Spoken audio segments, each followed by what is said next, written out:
dia, pessoal, meninos do sexto A, do sexto B. A gente vai começar hoje, a nossa aulinha de retomada, pós avaliações, As provas de vocês foram boas, Muita gente disse que gostou da prova, achou a prova fácil, mas a prova se torna fácil quando você, obviamente, se prepara devidamente para ela. Tivemos alguns aí, que ainda estão em falta com a nossa provinha, ainda tem alguns pendentes, mas a gente vai continuar, Esses que estão devendo, a gente vai conversar depois com eles e ver o que é que está acontecendo. Galera, o primeiro passo de hoje é a gente fazer a correção da nossa provinha, tá bom? Vamos corrigir a nossa prova de história para que vocês, para que a gente possa passar para o próximo conteúdo. Então, quando eu mandei aquele linkzinho, lá no grupo de vocês, tava lá a provinha de história para você responder.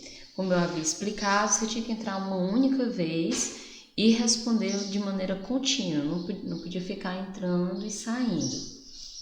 Aí a primeira questão dizia assim: o trabalho do historiador se baseia nos vestígios deixados pela humanidade, usualmente chamados de fontes históricas. Então, o que é uma fonte histórica?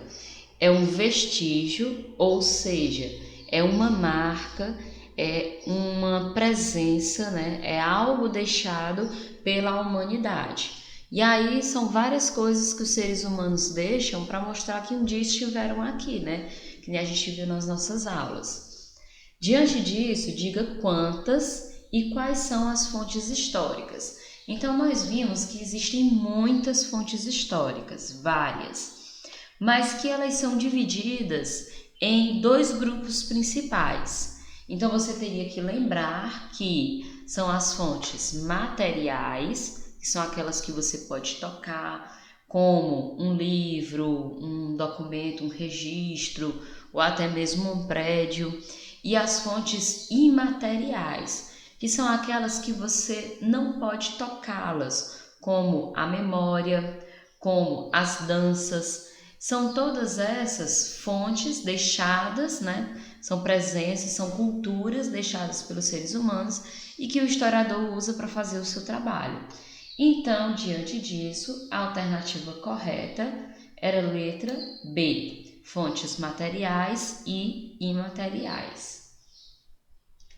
Questão facinha, Quem errou é porque não estava com a devida atenção.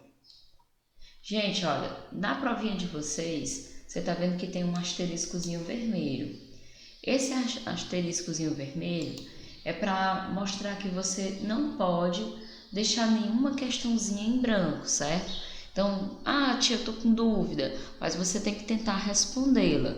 Então, esse asteriscozinho representa isso. Representa que você tem que responder a sua provinha, tá bom? A segunda questão: a separação entre o Império Romano do Ocidente e o Império Romano do Oriente foi um dos fatos mais importantes da Antiguidade, que ocorreu no ano de 395. Em qual século ocorreu esse fato? Lembra que eu falei? Quando você quisesse saber o século de um ano, se ele tivesse 3 dígitos, como é esse que tem aqui, 395, você pegaria o primeiro número, 3, e somaria ele com 1. 3 mais 1, 4.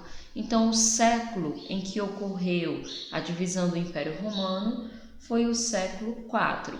Se por acaso o número tivesse 4 dígitos e não 3, como tem aí na questão, então eu não separaria apenas o primeiro. Eu separaria os 2 primeiros e faria a mesma coisa, somaria com 1. Então era uma questão muito simples. 3 mais 1, 4. A alternativa correta, letra A, século 4.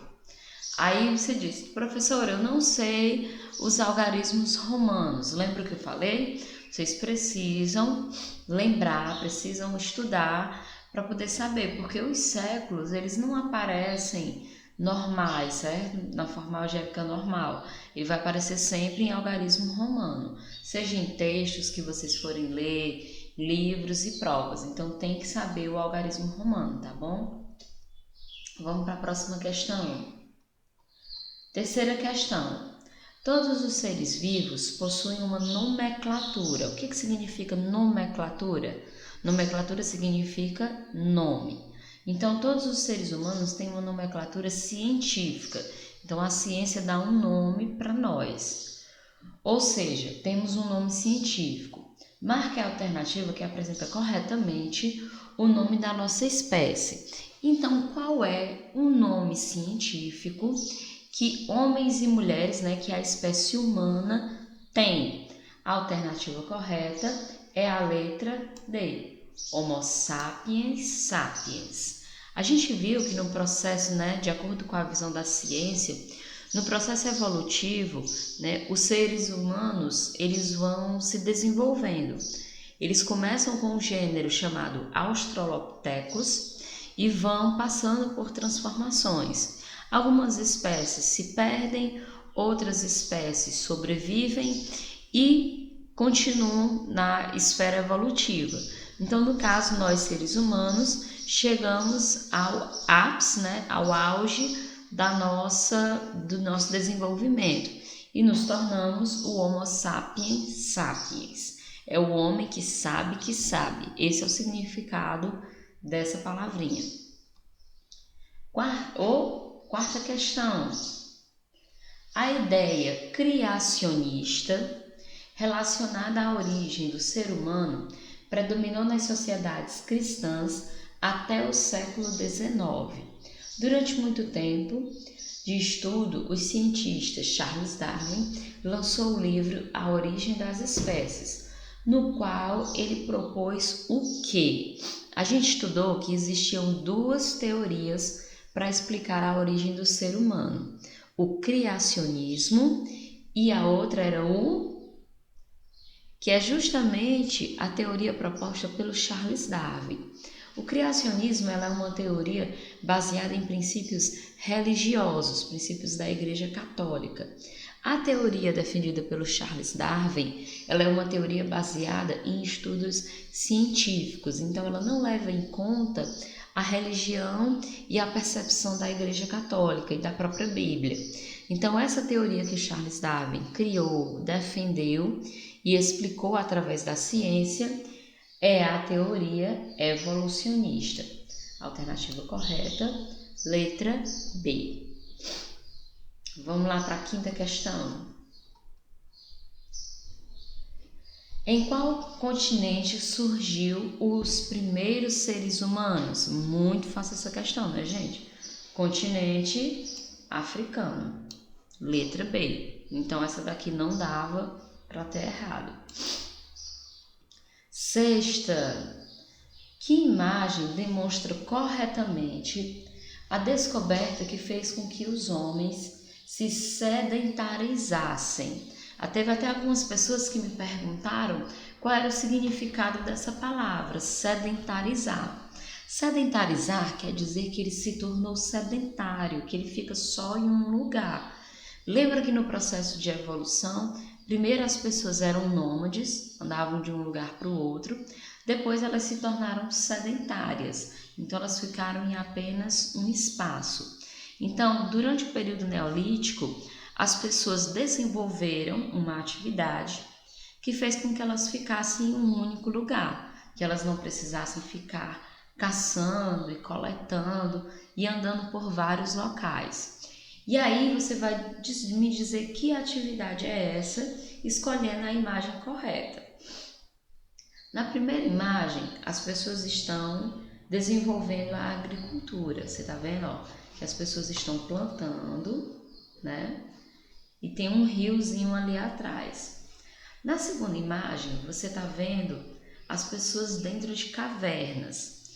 As cavernas, elas não eram habitações que as pessoas ficavam sempre. Elas moravam um tempo nas cavernas, depois saíam. E na terceira imagem, as pessoas estão lutando, estão caçando animais. Então, qual dessas atividades fez com que no período neolítico as pessoas ficassem em apenas um local, se sedentarizassem? Foi a caça, viver em cavernas ou a agricultura? A alternativa correta era a letra a agricultura. Sempre que falar de período neolítico, nós estamos falando de agricultura. Então, também não era uma questão difícil. Ah, tia, não estava igual à revisão. Gente, a revisão ela é uma base para você estudar, mas você não pode esperar que todas as questões da sua prova caiam idênticas à revisão, certo? O objetivo não é esse, não é apenas reproduzir a revisão. Você tem que lembrar do que a gente estudou, você tem que ler o seu livro didático. Então, as questões são reformuladas da revisão para a sua provinha. Então, você tem que se habituar a isso daí, tá bom? Vamos lá para a 7ª questão. Quais as 3 principais civilizações da América? Muito fácil, né, essa questão.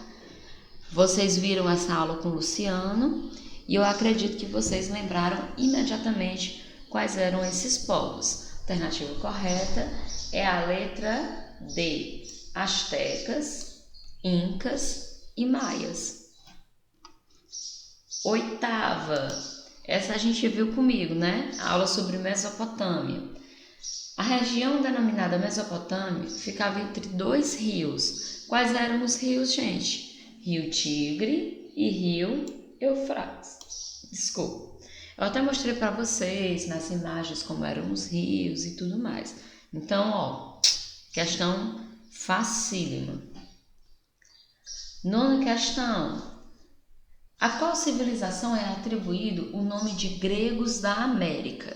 Então, eu já sei que eu estou falando dos povos do continente americano. Então, foi um daqueles 3 que a gente acabou de ver. Ou foram os astecas, ou foram os incas, ou foram os maias. E a alternativa correta era a letra B, os maias. 10ª questão. Essa a gente viu comigo, né? Sobre Mesopotâmia. Hammurabi, o mais importante rei da Babilônia, organizou o chamado Código de Hammurabi. Então, o que era esse código? Esse código era, letra A, um livro sagrado. B, uma reunião de conselhos para o povo. C, um código de leis escritas. Ou D, uma assembleia. Galera, muito fácil. Alternativa correta, letra C, um código de leis escritas. Então, ó, com isso, a gente corrige a nossa provinha e hoje a gente já vai para um conteúdozinho novo, beleza? Então, respira, toma uma águazinha e já que a gente volta para a gente poder ver o conteúdo novo dessa semana e desse conteúdo novo, nós já vamos ter atividade. Então, já que eu volto pra gente... E aí, vamos pro conteúdo da aula nova? Tô até mais alta, né? Minha cadeira tava muito baixa. Dei uma aumentadinha aqui que eu tava muito pequenininha.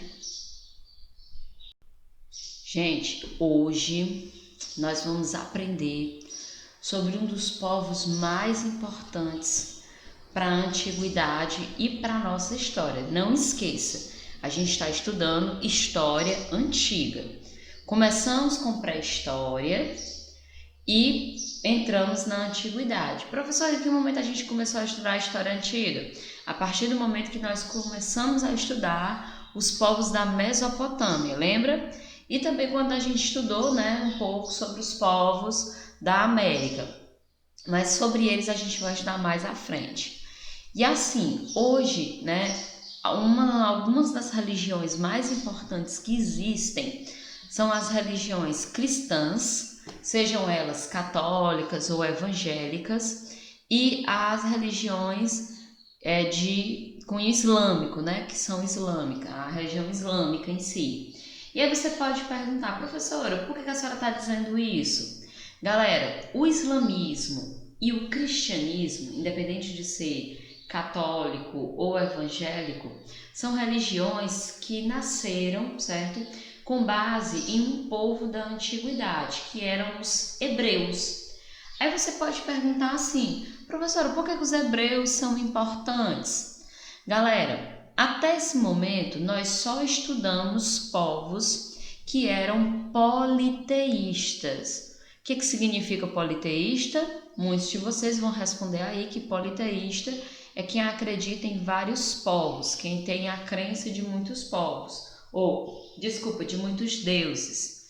São povos que acreditam em muitos deuses. Então, politeísmo é quando uma civilização acredita em muitos deuses. Quem primeiro, desenvolveu a crença num único Deus, ou seja, foram monoteístas, foram os hebreus. Então é por isso que os hebreus são importantes para nós, porque os hebreus, eles criaram a base do monoteísmo, ou seja, a crença num único Deus, e hoje nós temos religiões monoteístas, como o cristianismo e como o islamismo. Professora, repete de novo para eu entender melhor. Antes dos hebreus, todo mundo era politeísta, ou seja, acreditava em vários deuses. Depois dos hebreus, nasce uma crença monoteísta, ou seja, a crença em um único Deus. E as religiões principais hoje, elas são monoteístas, ou seja, elas têm uma cultura de crer em um único Deus herdada dos hebreus. Então é por isso que os hebreus são importantes. Professora, se não tivesse hebreus, não teria cristianismo? Não teria islamismo? Não, porque eles são a base deles. E aí a diferença entre cristianismo, islamismo, judaísmo, também que eu esqueci de citar até agora, isso a gente vai falar nas próximas aulas. Hoje a gente vai aprender só sobre a história do povo hebreu, tá bom? Então vamos lá descobrir quem são esses hebreus. Vocês talvez até já tenham ouvido falar, em algumas novelas, existe uma rede de TV, a Record, que gosta muito de novelas onde elas têm temas sobre a história do povo hebreu, sobre a história hebraica. Deixa eu só achar aqui a minha canetinha. Achei. Então a gente tem, na Record, muitas histórias sobre o povo hebreu, sobre o percurso, da vida do povo hebreu. Então algumas coisas que eu vou falar aqui, vocês vão até lembrar, eu vi na novela, foi tal capítulo, teve isso. Então tem essa relação, certo? Então vamos lá, olhando o nosso sexto ano, hoje comigo, professora Jussara. Então, gente, os hebreus, como eu disse para vocês, são os primeiros povos monoteístas da história. E aí, mais uma vez, a gente vai lembrar: politeísta, crença em vários deuses; monoteísta, crença em um único Deus. Onde é que esses hebreus se desenvolveram? Galera, a história do povo hebreu, ela tá ligada a essa região que você tá vendo aqui, ó. Toda essa regiãozinha aqui. A história do povo hebreu, ela tá relacionada a essa região que nós chamamos de Palestina. Só que eles não começaram na Palestina. O povo hebreu, ele fez uma migração para a Palestina. Já que eu vou mostrar mais aqui na frente, certo? Onde eles surgiram em uma cidade da Mesopotâmia. Aí só depois eles migraram para a Palestina. Hoje, essa região, ela tem um estado, certo? Ela tem um país chamado de Israel. E é justamente nesse país onde a gente tem, algumas das pessoas que são herdeiras da cultura hebraica, dos povos hebreus. Então hoje, se você quiser conhecer, quiser saber mais, a localização é essa localizaçãozinha aí que eu estou mostrando no slide para vocês. Se eles acreditavam em um único Deus, qual era o nome desse Deus? Então o Deus único dos hebreus era Yahvé ou Javé, como alguns gostam de chamar. Então, para o desenvolvimento, essa crença, ela foi usada para o desenvolvimento de outras religiões, como eu disse a vocês, o cristianismo e o islamismo. Lembra que eu falei na aula de Mesopotâmia que todos os povos eles vão surgir próximos a rios? Todas as civilizações na antiguidade elas vão surgir próximas a rios. A gente estudou Mesopotâmia e os rios eram os rios Tigre e Eufrates. Na parte de Hebreus também vai ter um importante rio, que é o rio Jordão. Então, sempre que uma civilização se desenvolve, sempre que um povo se desenvolve, ele tem que estar próximo de rios. Próximo de rios tem a agricultura. Você tem a agricultura, tem vida se desenvolvendo. E aí você está vendo aqui no mapinha, ó, tô passando a linhazinha, ó, onde está o rio Jordão. Professora, me mostra melhor no mapa onde é que esses povos estão, onde é que a Palestina está localizada, que é a terra sagrada desse povo hebreu. Não só do povo hebreu, mas também de outros povos, mas o nosso foco agora é apenas os hebreus. Então aqui você está vendo o mapa mundi e bem nesse quadradinho, ó, você está vendo o estado de Israel que eu citei para vocês. E aí vou fazer uma pergunta, né? E aí, que região é essa? Galera, quem já sabe a resposta pode poder me dizer, né? Mas a resposta correta é Oriente Médio. Então, onde está localizado Israel é Oriente Médio. Tá aqui nós, né? Continente americano. E a regiãozinha de Israel, ó, ela tá entre a África, tá aqui o continentezinho africano, onde eu tô marcando um X, e a Ásia, onde eu tô marcando aqui um outro X.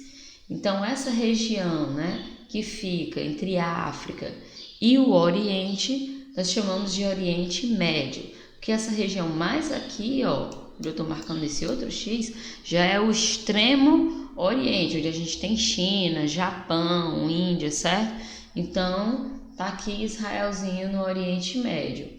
Aqui em cima, quem é que tá? Os europeus, né? Os europeus estão aqui em cima.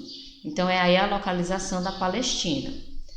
Galera, a história do povo hebreu, ela é dividida em 3 partes. Ela é dividida entre patriarcas, é a primeira fase da história do povo hebreu, juízes e reis. Como eu disse a vocês, o povo hebreu, né, ele foi a base para o nascimento, por exemplo, do cristianismo. Se hoje você crê em Jesus, né, independente de você ser católico ou evangélico, a crença em Cristo, né, Jesus era hebreu. Então ele nasceu dentro da cultura hebraica. Ah, professor, então é por isso que os hebreus são importantes. Porque em meio aos hebreus nasceu Jesus. Pronto, é isso que eu quero que você entenda. Em meio ao povo hebreu nasceu Jesus. Só que antes do nascimento de Jesus, muita coisa aconteceu com o povo hebreu. E é justamente isso que a gente vai ver hoje. A principal fonte, né? O historiador trabalha com fonte histórica. A principal fonte para estudar o povo hebreu é a Bíblia. Então, a Bíblia, ela é o livro, não só um livro sagrado, mas também é o livro onde tem a história do povo hebreu. Mas, professor, em qual parte da Bíblia que tem a história do povo hebreu? No Antigo Testamento, certo? Se você quiser ver toda a história do povo hebreu, onde eles nasceram, para onde eles foram, o que aconteceu com eles, as brigas que eles tiveram, tudo que aconteceu com eles está no Antigo Testamento. Também chamado, né, por algumas religiões de Torá, beleza? Então, ó, a história do povo hebreu tem 3 partes: patriarcas, juízes e reis. E aqui você está vendo, né, a imagenzinha da Torá, que seria apenas os escritos do Antigo Testamento. Então, se você quiser saber só a história do povo hebreu, você pega lá o Antigo Testamento. Galera, como começa a história do povo hebreu? A história do povo hebreu começa da seguinte maneira: eles vão ter um primeiro patriarca. O que é um patriarca?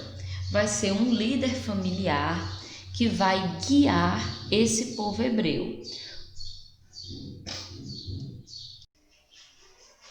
Então, galera, ó, o período dos patriarcas marca o início dessa história do povo hebreu. Por que a denominação patriarca?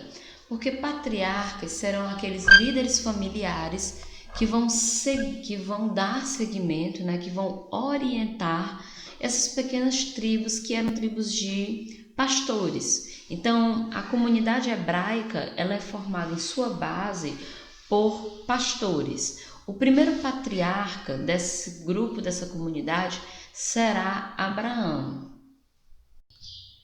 Galera, onde é que Abraão vivia? Professor, Abraão vivia na Palestina, na Terra Sagrada? Não. Abraão, galera, vivia nessa cidadezinha aqui, ó. Nessa regiãozinha aqui.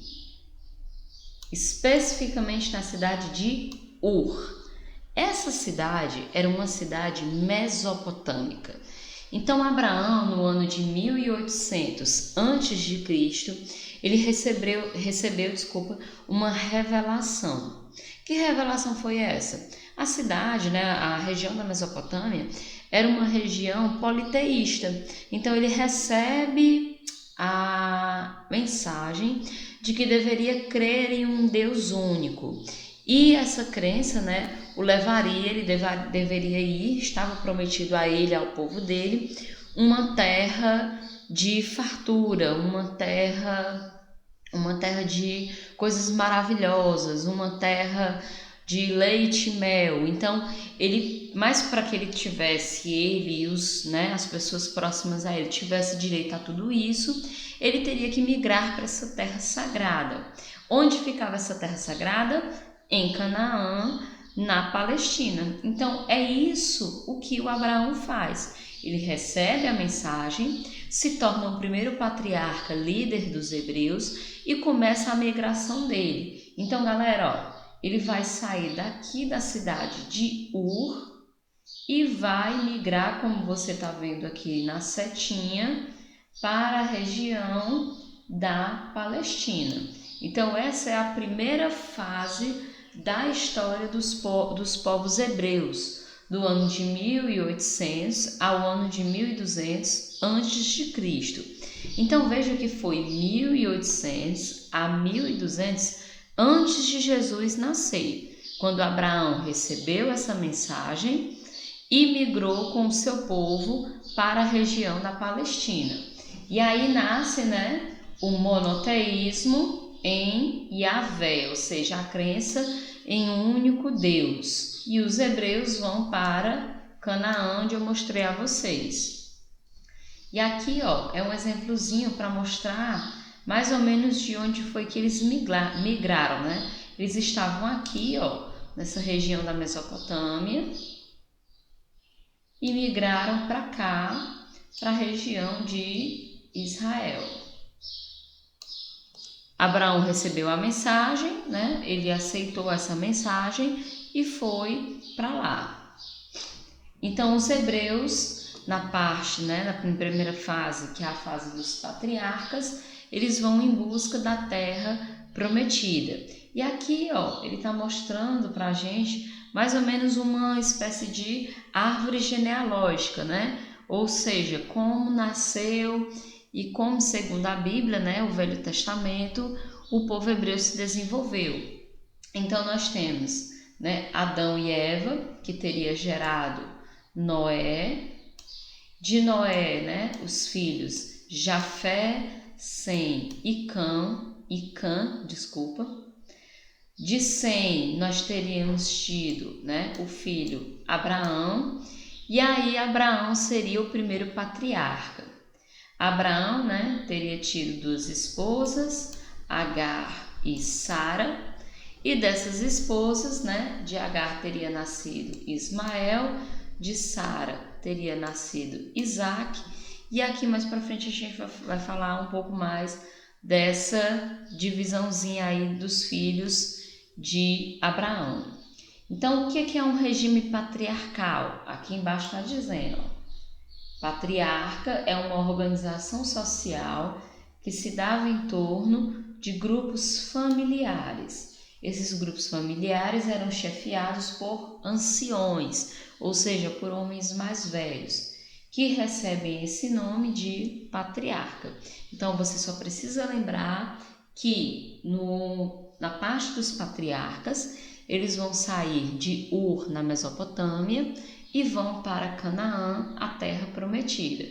Quem vai fazer esse processo será Abraão. Ele vai abandonar a crença nos vários deuses, no politeísmo, e vai abraçar a crença em um único Deus, o monoteísmo, Yahvé. Só que aí, gente, nós vamos ter um ponto importante na história dos hebreus. Os hebreus vão para Canaã, Canaã é muito bom, a vida é muito boa, só que o Rio Jordão seca, então vai passar por um período de seca.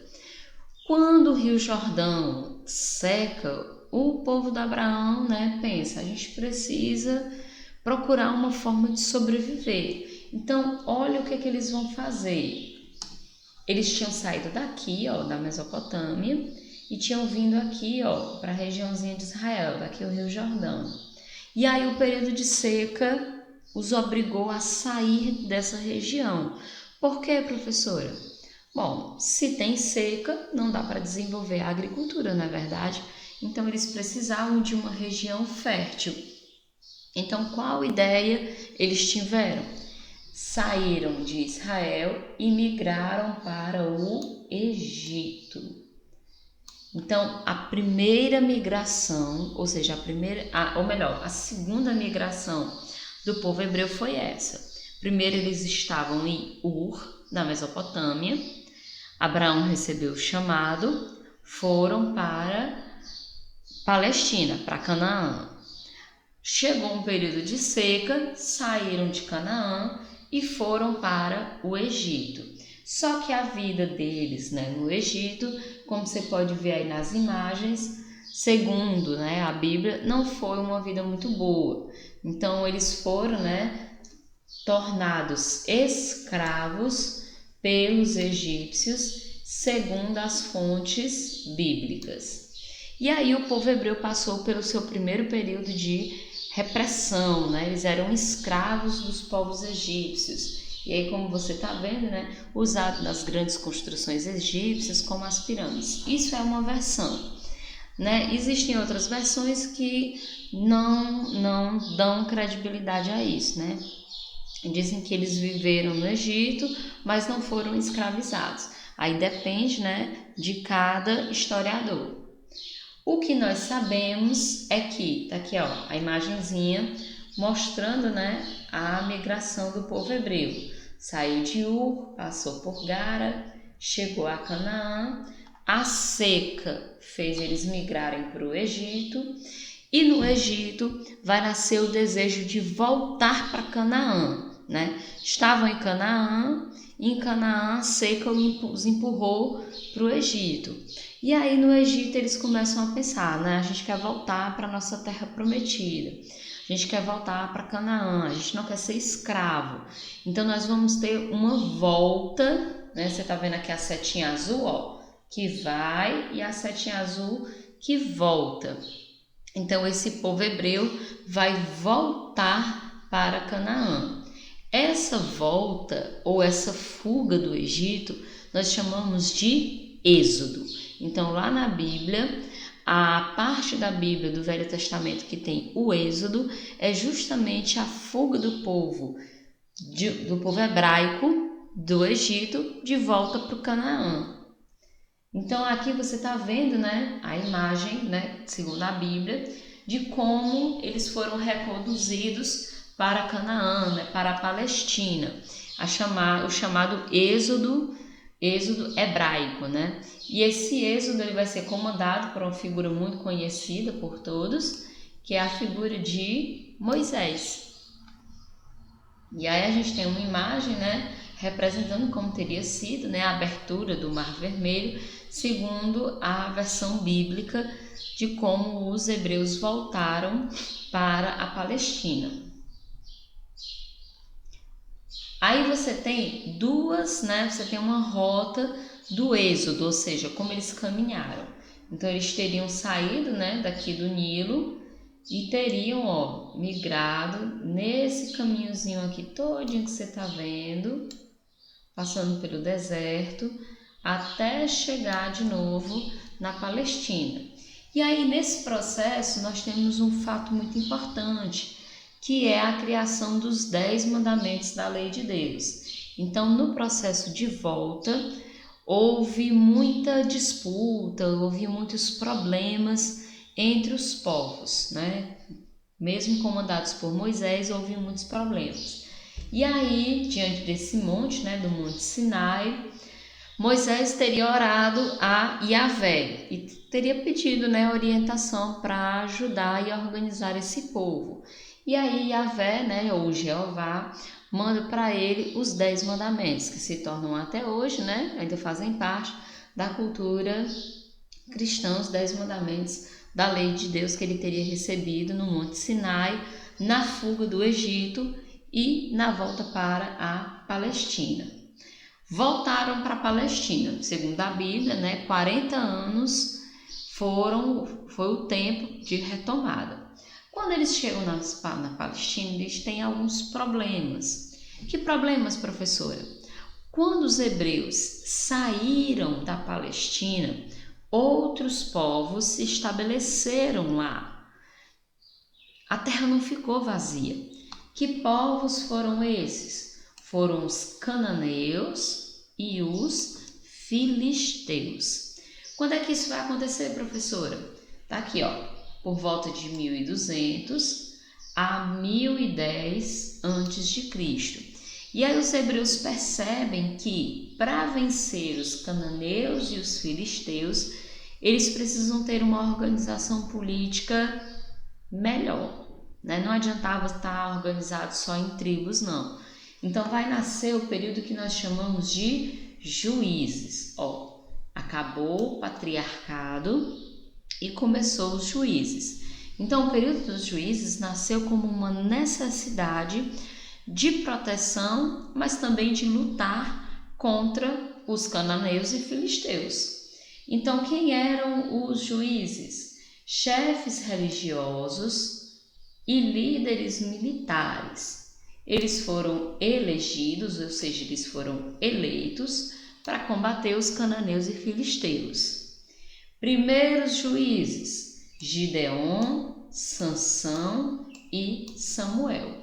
E aí as várias tribos, né, dos hebreus se tornaram aquilo que nós chamamos de as 12 tribos hebraicas.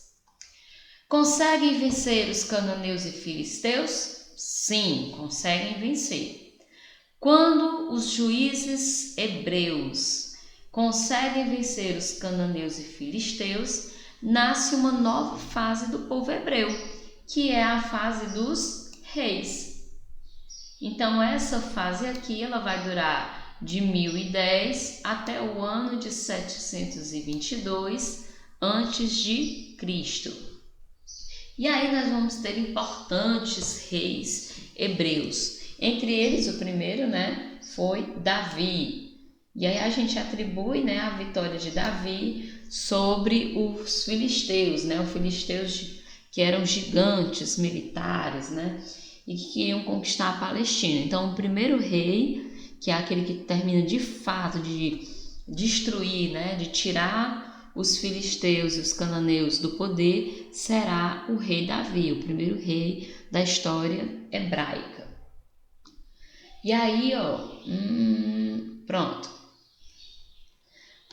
Um dos também importantes reis desse período será Salomão.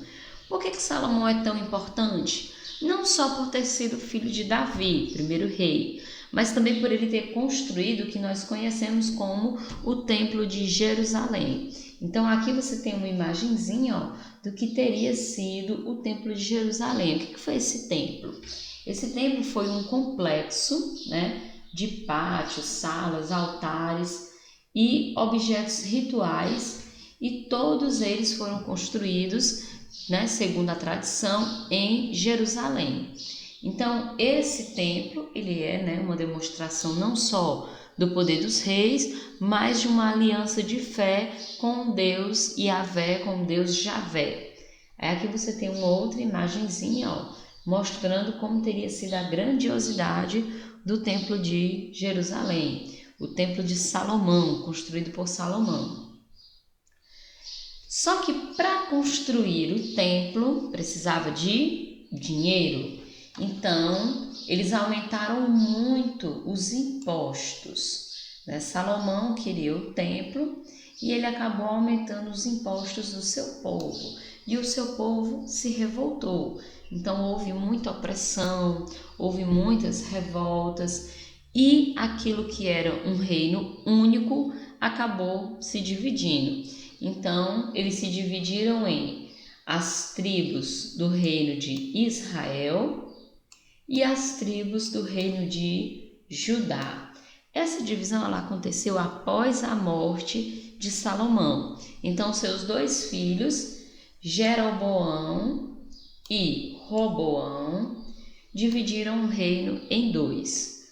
10 tribos ficaram ao norte, sob o comando de Jeroboão, chamado de Reino de Israel, e 2 tribos ficaram ao sul, sob o comando de Roboão, chamado de Reino de Judá. Galera, já que eles estavam brigando entre eles, isso acabou gerando problemas. Por quê? Porque brigando entre eles acabaram dando abertura para que outros povos os conquistassem, os dominassem. Ó, o pessoal ficou sabendo. Vocês estão sabendo? O reino dos hebreus está dividido, eles estão brigando entre eles. Eles não são mais um único reino, agora eles são o reino de Judá e de Israel. Se eles estão divididos, eles estão mais fracos. Se eles estão mais fracos, então nós podemos dominá-los. Então, a partir desse momento, começa um período de dominação do povo hebreu mais uma vez. Então, ó, com a divisão dos reinos, o povo hebreu fica vulnerável, ou seja, fica fraco.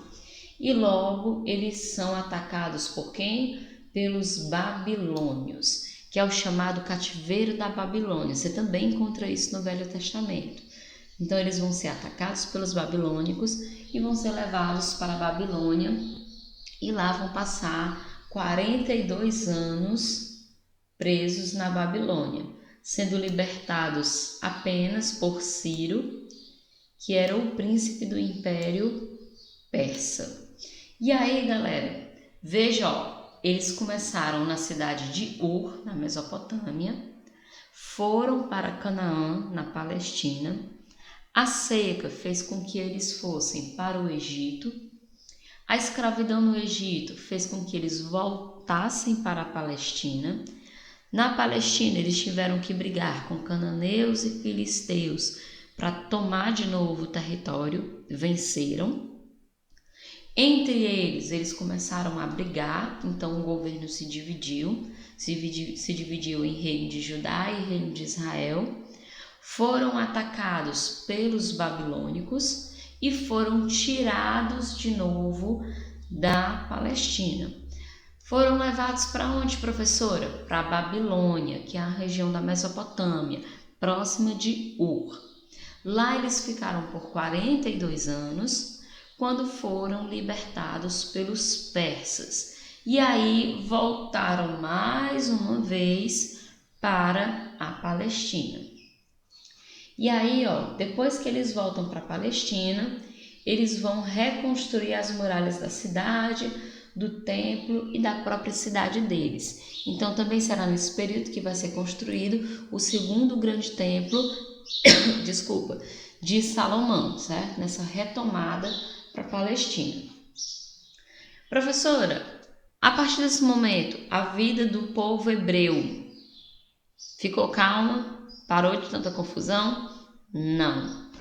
Galera, mais tarde eles são conquistados pelos greco-macedônicos e depois são conquistados pelos romanos. Vai chegar ao ponto que um general romano chamado Tito, ele vai destruir tanto Jerusalém e vai fazer com que os hebreus mais uma vez saiam da Palestina, que é a chamada diáspora hebraica, a segunda diáspora hebraica. Galera, é um vai e vem muito grande, né? Estão em Ur, vão para a Palestina, vão para o Egito, voltam para a Palestina, são levados para a Babilônia como escravos, voltam para a Palestina, acabam sendo dominados pelos macedônicos, depois pelos romanos, que destroem, né, o segundo templo de Jerusalém, e aí são expulsos de novo da Palestina. Veja que Jesus vai nascer durante o período de dominação romana, certo? Quero que vocês lembrem disso. Jesus vai nascer no período em que eles eram dominados pelos romanos. Galera, essa diáspora aqui vai acontecer, né? Mais ou menos por volta do século 4, se eu não me engano. Por volta do século 3. Mas o importante é que a gente saiba o seguinte: eles são mandados para fora da Palestina pelos romanos e só conseguem voltar de novo para a Palestina no ano de 1948, depois da Segunda Guerra Mundial, que vocês ainda vão estudar sobre isso, quando é fundado Israel. Então, é um vai e vem muito grande da história do povo hebreu, que eu já falei, né? E aí o que a gente precisa lembrar de legado, ou seja, o que eles deixaram para nós? Deixaram o monoteísmo, a crença num único Deus, e serão a base das 3 principais religiões do mundo ocidental, que é o judaísmo, o cristianismo e o islamismo. Beleza, galera? Ó, sei que é muita coisa, foi muito, né? Você pode rever, dar uma pausazinha aí, voltar e tirar as dúvidas comigo, tá bom? Então, até a próxima aula e aí depois eu vou colocar para vocês, certo? Atividadezinha no grupo. Beijo e até semana que vem.